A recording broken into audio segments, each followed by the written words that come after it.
Good morning, team. I just wanted to pop by and talk about effective networking this morning. Three words that kind of came to mind when I was just doing an interview with a colleague of mine from the United States around a research that he's actually doing. And it's all around networking, effective networking, and relationships. And, what's different today as, compared to maybe, a few years back. And one of the things as I was thinking about what the questions that he was actually posing was that three words that we used to focus on a lot came up: know, like, and trust. Okay. In today's era, I suppose, of social media, we know a lot of people. Okay. We know of them. We know them. We've maybe reconnected with people that we knew from our previous lives, school, etc. Neil and Dana are a perfect example of that. I met them nearly 10 years ago at a direct selling conference in LA. And we, of course, stayed in one another's lives, primarily because of social media. We've been able to stay up to date. But there was also the like and trust in that relationship too, because that was built before that relationship probably went online. Many times when I'm coaching people and they're saying, I'm trying to build my business online, I'm doing consistent posts, I'm liking things that other people are doing, I'm doing messages, etc. And so we're definitely getting the know-like part down pat.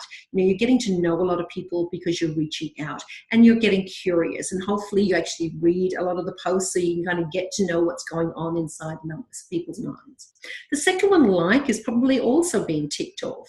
Okay, you're getting to like a lot of people. They're getting to like a lot of things that you do, especially if you're choosing to add value in your post. So it's not just about a sell post, that you're actually adding value. You're showing people your life, not always just the highlight reel as well. It's not about it being a negative Nelly, but it is about being true and authentic and real, so that they know that the person they're becoming to like is actually a real person. Okay. The part where I think sometimes we might fall down and hence not get the results long term that we're actually after is the trust part. It's the know, like, and trust, which is really important. Because you've got to remember, to do business with somebody, there's a level of trust that needs to be entered into. Now, if it's to buy a product, the level of trust doesn't have to be hugely deep, because they can try the product. If they don't like it, they don't need to buy it again. Okay, so that level of trust gets to a certain level. Now, for us and our product, to be honest, I think that level of trust needs to be a little bit deeper. It's not just like they're going and buying a lipstick; they're actually investing in their health. So there is a commitment that they're entering into for at least 4 months to be able to try our product. So there is a level of trust, a level of information that they need to have received. So there is the know and the like, but there is that level of trust. When it comes to actually wanting to join our business, though, that trust has actually gotten to be a little bit deeper. And the reason why at that point in time is that if you think about it, when you enter into business with somebody, when you join somebody's franchise or come alongside them to actually work with them, you are also not just doing business, but you're doing life, especially in our industry. We do life together. We don't just do business together. So the level of trust has got to be taken to a whole deeper level. And how does that come about? You've got to remember that if you think about the person online as if they were sitting across the table for you having a cuppa, and you were getting curious about their lives and you were asking questions, like you wouldn't just meet somebody at a coffee shop and just kind of smile and think, okay, well, you know what? I vaguely know them from somewhere. Oh, yes, I like them back. Will you buy my product?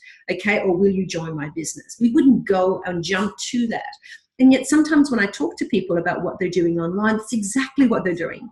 They've put up a post, somebody has liked it, so they're already assuming that that person knows and likes them, and because they've liked it, they think there's a level of trust there. So there might be the few pleasantries exchanged in a messenger chat, but then they're going straight to the offering.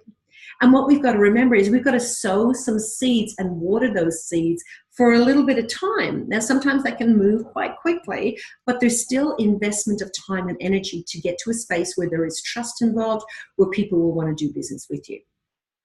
Ivan Meisner, who is the founder of Business Networks International, BNI, he talks about having that bunch of keys. Now, in the old days, we used to have a bunch of keys that would have the house key on there, the shed key on there, the business key on there, the car key on there, and probably many other keys as well. It was a bundle of things, probably not so many nowadays. But you wouldn't just hand that bunch of keys to somebody, because oftentimes it had your address on there too.